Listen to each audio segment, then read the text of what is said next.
Hello दोस्तों, नमस्कार। भोजपुरी लोकगीत आनंद में आप सबका स्वागत है। आज लेकर आई हूँ नाच गीत। हई रे बुढ़वा रागरी, हई रे बुढ़वा रागरी, आखै चौरा रे धान्यों का दे बुढ़वा रागरी, आखै चौरा रे धान्यों का दे बुढ़वा रागरी।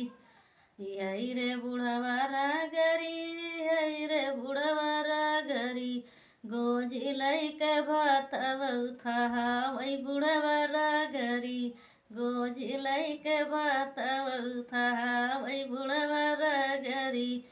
हई रे बुढ़वा रागरी, हई रे बुढ़वा रागरी, आखै दलिया रे नान्यों का दे बुढ़वा रागरी, आखै दलिया रे नान्यों का दे बुढ़वा रागरी।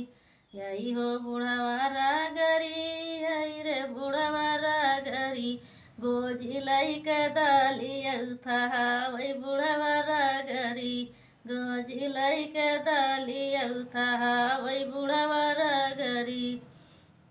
यही रे बुढ़वा रागरी जी, हई रे बुढ़वा रागरी, आकै गेहुआ पिसान्यों का दे बुढ़वा रागरी, आकै गेहुआ पिसान्यों का दे बुढ़वा रागरी।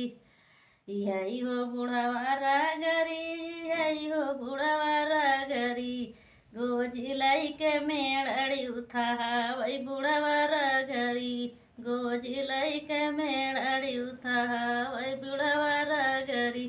यही हो बुढ़वा रागरी, यही हो बुढ़वा रागरी, बिना घिउ के खिचड़ी न खाई बुढ़वा रागरी, बिना घिउ के खिचड़ी न खाई बुढ़वा रागरी।